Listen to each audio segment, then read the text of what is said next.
দায়িত্ব জিনিসটা বড়ই অদ্ভুত। এই দায়িত্ব কেবল শুরুই হয়, শেষ কোথায় আমরা কেউই হয়তো জানি না। এই দায়িত্ব বয়স বাড়ার সাথে সাথে শুধু বাড়তেই থাকে। আমিও তাই আস্তে আস্তে আমার এই দায়িত্বগুলোকে, আমার কাজগুলোকে আস্তে আস্তে ভালোবাসতে শুরু করেছি নিজের করে নেওয়ার। আর নিজের ওপরও নিজের দায়িত্বগুলোকে নিজের মতো করে গুছিয়ে নিতে শুরু করেছি। এই গাছগুলো দেখুন, একবেলা জল দিয়ে যদি বিকালবেলা যদি জল না দিই, কেমন কেমন ঝিমিয়ে পড়ে, দেখতে বড্ড কষ্ট লাগে। সকালে উঠেই আগে কাজ শুরুর আগে মনে পড়ে এই গাছগুলোর কথা, যে এই রোদে গাছগুলো কিভাবে বাঁচবে। তাড়াতাড়ি করে উঠে চলে আসি গাছগুলোকে জল দিতে। তারপরে আমার এই বাড়িঘর সবটাই আমার ওপর দায়িত্ব। বাড়িঘর দেখাশোনা, পরিষ্কার পরিচ্ছন্ন রাখা, আমার ছেলেকে দেখাশোনা করা। ওকে ওকে তো আমি আর বেশি নোংরার মধ্যে রাখতে পারি না। তো সবটাই আমাকে দেখতে হয়, সবটাই আমাকে গুছিয়ে রাখতে হয়। চেষ্টা করি যে সময় বাঁচিয়ে একটু পরিষ্কার পরিচ্ছন্ন রাখার। তারপরে শুরু হয় আমার রান্না বান্না, সেটাও আর এক দায়িত্ব। কে কি খাবে, কে কোনটা ভালোবাসে, কার কোনটা পছন্দ, সবটাই আমাকে দেখতে হয়। তো উম গতকাল ছিল জামাই ষষ্ঠী। ষষ্ঠী আমাদেরকে মায়েদেরকে করতে হয়। আর করতে হয়, আমার মা করে আমার মেয়ে জামাইদের মঙ্গলের জন্য। অতনু যেহেতু অফিস ছিল, সকালে তাড়াতাড়ি উঠে সমস্ত কাজ সেরে আমি চাটা বসিয়ে দিয়েছি। তারপরে ওর টিফিনটা করে দিচ্ছি। যে ও তো মায়ের কাছে চিড়ে মুরগি সমস্ত রকম ফল খেয়ে তারপর তো অফিস চলে যাবে। তাই টিফিনটা আমি করে দিচ্ছি। ভেবেছিলাম, সবই ঠিক ছিল, সবাইকে বলে রেখেছিলাম যাব, কিন্তু আমার আর যাওয়া হয়ে ওঠেনি। ভালো লাগেনি আর যেতে। এই সমস্ত কাজ সেরে মনে হচ্ছিল যে একটু বাড়িতে বিশ্রামই নিই। তার উপর যা গরম পড়েছে, এই রান্না সেরে সমস্ত কাজ সেরে ছেলেকে রেখে ছেলেকে নিয়ে সমস্ত ছেলের জামা কাপড় নিয়ে আবার যাব, আবার তো ফিরে আবার তো সেই কাজে মধ্যে ঢুকে পড়া। তো ওই জন্যই আমি আমার আর ইচ্ছা করেনি এবছর। আমার যা কেন জানি না, আমার কোনো আনন্দ কোনো কিছু তেই আমার ভালো লাগছে না। আর এসব কাজের মাঝে আমার ছেলেটা হয়েছে এক। শাশুড়ি মা গেছে প্রায় 6 মাস হলো। ওর এখনো সেই সারাদিন কাজের মাঝে ঠাম্মির কথা মনে পড়ছে, ঠাম্মির কথা বলো, তারপর ঠাম্মিকে হসপিটাল থেকে নিয়ে এসো। ঠাম্মি ঠাম্মি কি করতো, ঠাম্মি ছোটবেলায় আমার কি কি কিনে দিত, মানে ওর সমস্ত কথা ওকে আমাকে বলতে হবে এই কাজের মাঝে। আবার রাতে ফিরলে ওর বাবাকে বলবে যে ঠাম্মিকে হসপিটাল থেকে নিয়ে এসো, ঠাম্মি ছুটি হয়ে গেছে, ঠাম্মিকে নিয়ে আসো, আমার ঠাম্মির কথা মনে পড়ছে। তারপরে ওর বাবা যখন সাইকেল করে আসে বলে যে ঠাম্মি আমাদের সাথেই আছে, দেখ তারা হয়ে গেছে, তারাটা যেমন আমাদের সাথে সাথে আসছে, ঠাম্মিও আমাদের সাথে সাথে আসছে। ওকে আমরা কিছুতেই বোঝাতে পারছি না। ও তো ঠাম্মিকে দেখতে পাচ্ছে না, আমি জানি না ও ও কবে ঠিক হবে। আর তার সাথে সাথে আমাকেও কোনো কাজ করতে দিচ্ছে না, আর আমিও একা বাড়িতে থাকি, আমারও ভালো লাগে না। মায়ের কথা মনে পড়ে সমস্ত কাজে। আর তার মধ্যে এই ছেলেটা আছে, আমি যত কাজের মাঝে ভোলার চেষ্টা করছি, আর এই ছেলেটা আমায় তত মনে করিয়ে দিচ্ছে। এই জামাই ষষ্ঠী আসলেই বাবা সবার আগে ফল মিষ্টি শাড়ি জামা কাপড় সমস্ত নিয়ে এসে আগে আমার শাশুড়ি মার ঘরে আসতো, এসে নেমন্তন্ন করে যেত। সেই দিনগুলোর কথা বড্ড মনে পড়ছিল আজ। যে মাকে বলতো যে মেয়ে জামাইকে পাঠিয়ে দেবেন, সেটা একটা মানে একটা অন্যরকম একটা ভালো লাগা। মাকে সম্মান জানানো, মা বলতো হ্যাঁ হ্যাঁ সে তো যাবেই। তারপরে মাকে অম্বাবতীতে বাবা সমস্ত খাবার দিয়ে যেত। আর তো আর সেই দিনগুলো ফিরে আসবে না। মা তো নেই, মা তো আর ফিরবে না, এমন জায়গায় চলে গেছে। তো আমরা সেই দিনগুলো বড্ড মিস করছি, বিশেষ করে আমি আর গুড্ডু। আর তার ওপর আজ যখন জামাই ষষ্ঠী, আমি জানি মা ওখানে হয়তো অপেক্ষা করে বসে আছে। অতনু তো খেয়ে চলে গেছে অফিস। মা হয়তো কষ্ট পাচ্ছে আমাদের জন্য, কিন্তু আমি কেন জানি না, আমার মন যেতেই চাইছে না আজ। অন্যবার মা মা আমি জামাই ষষ্ঠীতে যাই, এই প্রথম আমি হয়তো গেলাম না বাড়ি, কিন্তু অন্য সময় আমি শাশুড়ি মায়ের জন্য বেশি বাড়িতে যেতে পারতাম না, আর গেলেও হয়তো থাকতাম না। তাড়াতাড়ি তাড়াতাড়ি করে চলে আসতাম, যে মা কি খাবে, মায়ের কোনো অসুবিধা হবে কিনা। মা তো একটু কানে কম শুনতো। তো মা মায়ের কথা শুধু আমি একমাত্র বুঝতে পারতাম, আর আমার কথা মা বুঝতে পারতো। এমনকি অতনুও বুঝতে পারতো না, অতনুর কথাও মা বুঝতে পারতো না শেষের দিকে। তো আমি মাকে ছেড়ে থাকতে মানে আমার বড্ড চিন্তা হতো। তো আজ দেখুন মা নেই, কিন্তু তারপরও আমি যেতে পারলাম না। সেই এক অদ্ভুত দায়িত্ব। এখন আর আমার কোথাও যেতে ইচ্ছা করে না। যেটুকু সময় পাই মনে হয় একটু সময় পেলে একটু ঘরটা ঠিকঠাক গুছিয়ে রাখি, একটু নিজের কাজগুলোকে গুছিয়ে নিই, নালে পরে অসুবিধা হয়। আর দেখুন আমার ছোট্ট ছেলেটাও আমাকে আমার কাজে হেল্প করছে। আমি ওকে বলিনি, ও নিজেই দেখে দেখে বলছে মাম্মাম দাও, আমি রেখে আসছি। তারপরে আমি বিছানাটা গুছিয়ে নিলাম, গুছিয়ে তারপরে গুড্ডুকে স্নান করিয়ে ওকে একটু জল খাইয়ে দিচ্ছি। যা গরম পড়েছে, ও জল খায় কিন্তু হয়তো অল্প খেয়ে রেখে দেয়। তাই আমি ওকে বারবার করে অল্প করে একটু বেশি করে জল খাইয়ে তারপর ওকে টিভি চালিয়ে বসিয়ে দিলাম। ও খেলছে। তারপর ওদিকে আমি একটু আজকে তো আমি তো ফলই খাবো। ফল, চিড়ে, মুরগি, দই আর গুড্ডুর জন্য অল্প আতপ চালে কামিনী আতপ চালের ভাত বসিয়ে দিয়েছি।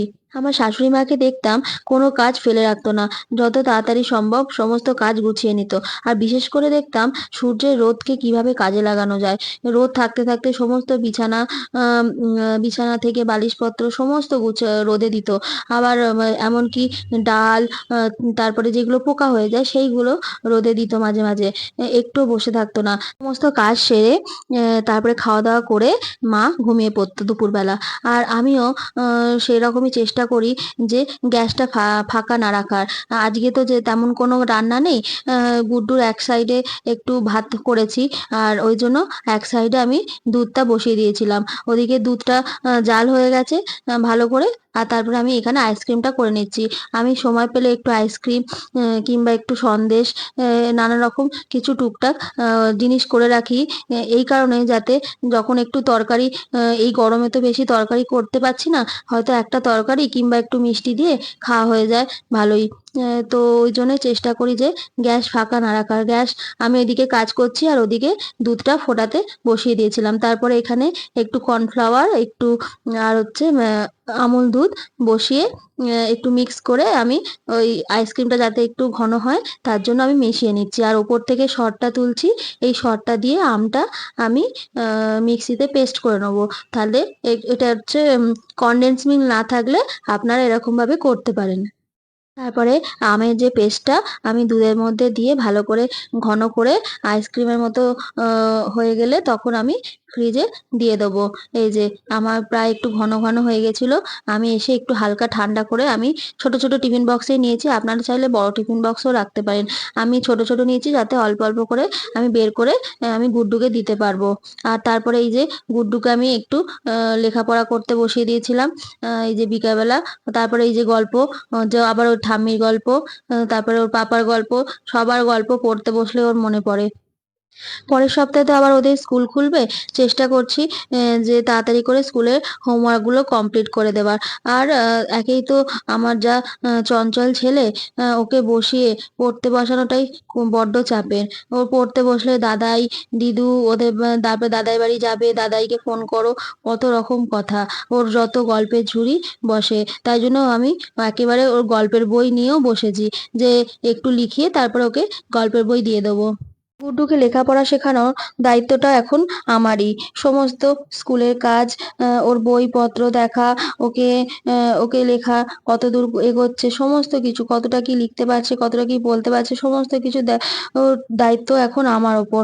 যেহেতু আমি ওকে পৃথিবীর আলো দেখিয়েছি, আমি ওকে পৃথিবীতে এনেছি, তাই বেশিরভাগ দায়িত্বটাই এখন আমার।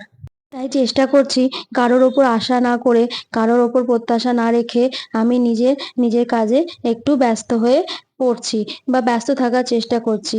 কারণ সবাই তো সবার কাজে ব্যস্ত।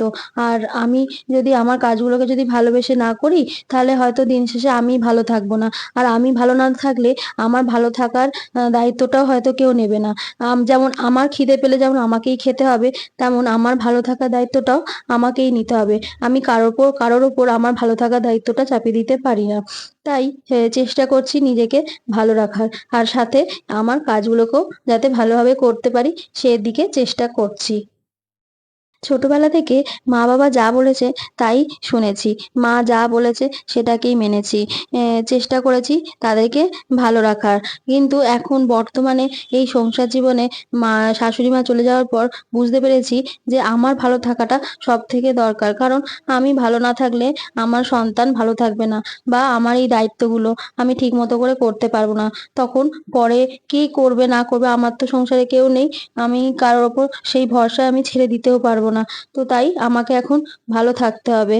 দেখুন আমার এই ছোট্ট সোনাটা কি করেছে, যে আমার টেডি বিয়ারটা ছিল সেটার ওপর উঠে এই টেডি বিয়ারটাকে ছিঁড়ে দিয়েছে। আর তাছাড়া এই টেডি বিয়ারগুলো সেলাই তো খুব একটা ভালো হয় না, কিন্তু এই সেলাইটা আমি করব করব করেও আমার করা হয়ে ওঠেনি। তো আমি কালকে ভাবলাম যে আগে আমার এই কাজটা করে নিই। আমি জানি আজকে হয়তো আমি যাইনি বলে আমার মা রাগ করবে। হয়তো আমার সাথে কথা বলবে না। কিছুদিন হয়তো রাগ করবে, কিন্তু বেশি দিন হয়তো রাগ করতে পারবে না। কারণ মা আর যাই হোক, মা হয়তো মনে মনে জানে যে আমিও এখন একটা মা। আমারও এখন অনেক দায়িত্ব।